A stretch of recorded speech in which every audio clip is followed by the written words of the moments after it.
بسم اللہ الرحمن الرحیم۔ اللہ کے نام سے شروع جو نہایت مہربان اور رحم کرنے والا ہے۔ السلام علیکم ناظرین، ہمارا آج کا موضوع ہے نبی اکرم صلی اللہ علیہ وآلہ وسلم کے ساتھ کفار کی بدسلوکیاں۔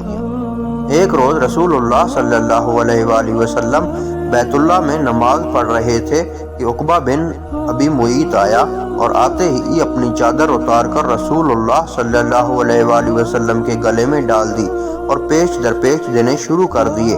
آپ کا دم گھٹنے لگا۔ اتنے میں ابو بکر صدیق رضی اللہ عنہ کو پتہ چلا، وہ تشریف لائے اور دھکے دے کر اس ملعون کو ہٹایا۔ کفار مکہ نے آپ کو طرح طرح کی تکلیفیں دی، کبھی جسم عطر پر نجاستیں ڈالیں، کبھی گلے میں پھندا ڈال کر کھینچا، گھر کے دروازے کے سامنے کانٹے بچھائے، گالیاں دیں، قتل کے منصوبے بنائے، جسم عطر کو لہولہان کیا، قید میں رکھا، آپ کے سینے میں پکتے ہوئے کھانے پر غلاظتیں پھینکی، آپ کی شان میں اس قدر گستاخیاں کی کہ اللہ کی پناہ، کبھی پاگل کہہ کر پکارا اور کبھی جادوگر، کبھی مزمم کہا اور کبھی شاعر۔ ابو لہب نے تو ایک مجلس میں یہاں تک کہہ دیا کہ محمد تیرے ہاتھ ٹوٹ جائیں، نعوذ باللہ۔ اور عاص بن وائل تو اس سے بھی بڑھ گیا۔ یہ ملعون جہاں بھی آپ کا ذکر خیر سنتا تو کہتا، اسے چھوڑو، یہ دم کٹا ہے، اس کے پیچھے اس کی نرینہ اولاد نہیں۔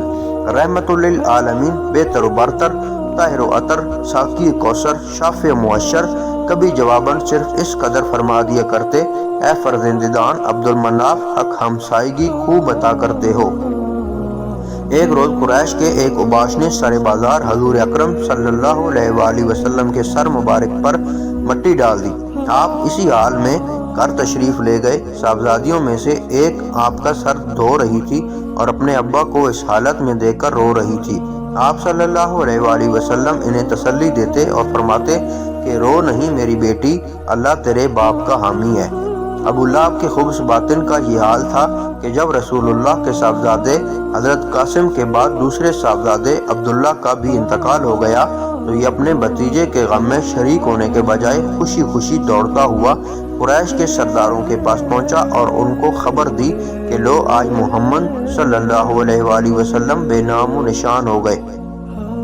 نبوت سے پہلے نبی اکرم صلی اللہ علیہ وآلہ وسلم کی دو صاحبزادیاں ابو لہب کے دو بیٹوں عتبہ اور عتیبہ سے بیاہی ہوئی تھی۔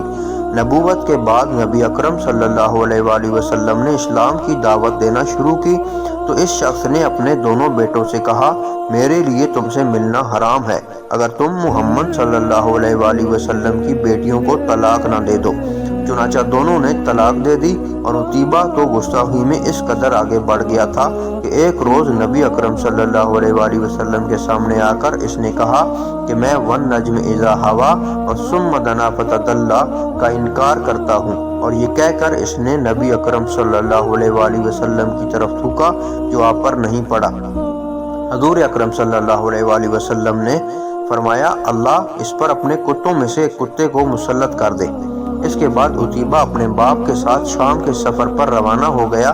دوران سفر ایک ایسی جگہ قافلے نے پڑاؤ کیا جہاں مقامی لوگوں نے بتایا کہ راتوں کو درندے آتے ہیں۔ ابو لہب نے اپنے ساتھی اہل قریش سے کہا کہ میرے بیٹے کی حفاظت کا کچھ انتظام کرو کیونکہ مجھے محمد صلی اللہ علیہ وآلہ وسلم کی بد دعا کا خوف ہے۔ قافلے والوں نے عتیبہ کے گرد ہر طرف اونٹ بٹھا دیے، درمیان میں سامان جمع کیا، اوپر اس ملعون کو سلا دیا۔ اچانک رات کو ایک شیر آیا اور اونٹوں کے حلقے میں سے گزر کر اس نے عتیبہ کو پھاڑ کھایا۔